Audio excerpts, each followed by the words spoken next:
Ubisoft, and yes, I say that instead of Ubi because that sounds like baby talk. Ubisoft moves to dismiss the Crew lawsuit and argues players cannot complain that they were deceived. Here's the thing: they people who bought the game, um, the Crew, which is a racing game, they took it away from them. They're like it no longer exists. You can no longer access it. So apparently there was a what do you call it? The mass lawsuit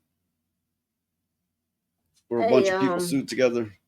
Class oh action. yeah, class action lawsuit. Yes, there was a class action lawsuit against them, and they are now trying to get it dismissed. Which, of course, that is always your first move is try to get it dismissed before it ever gets anywhere.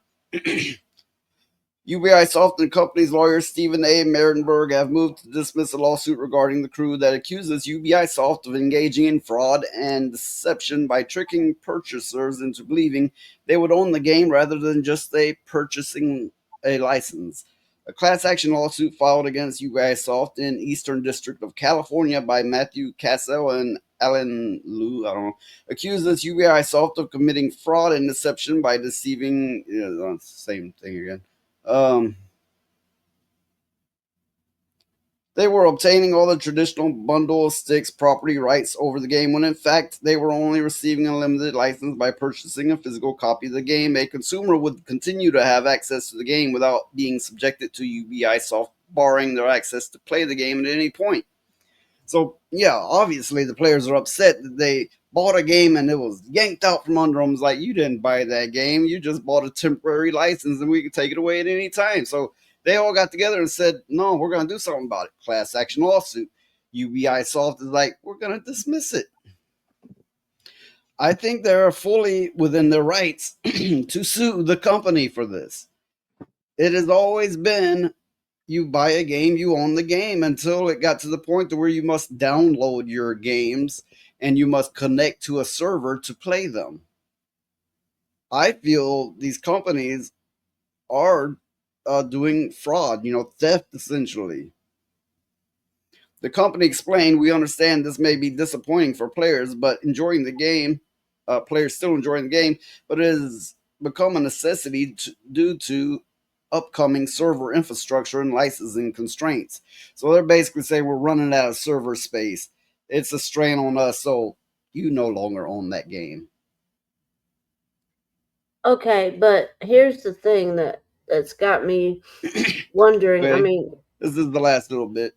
The Crew was shut down at the beginning of April, with users indicating their licenses to play the game has been revoked. So they bought the game and they revoked their license, which means no access to the game at all. Okay.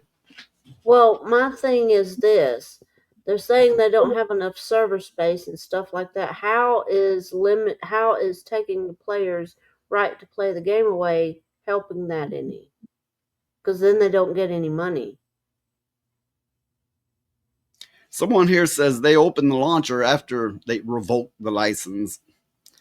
And this was the error message. File corrupted. This program has been manipulated and maybe it's infected by a virus or cracked. This file won't work anymore. That's a rather insulting message for them revoking your license to play.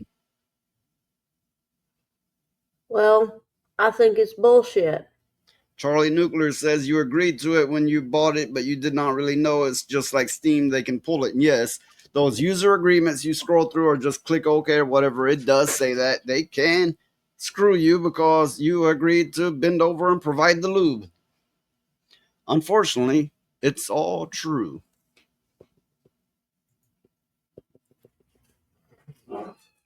I just think the companies have went too far in doing stuff like that. I mean, it's just making people not want to play their games anymore.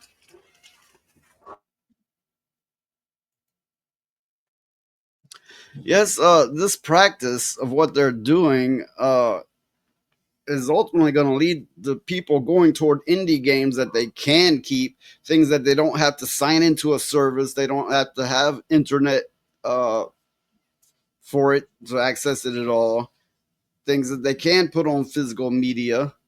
it's going to push them toward that. It's going to cause a video game industry collapse eventually. And I, for one, can't wait for it.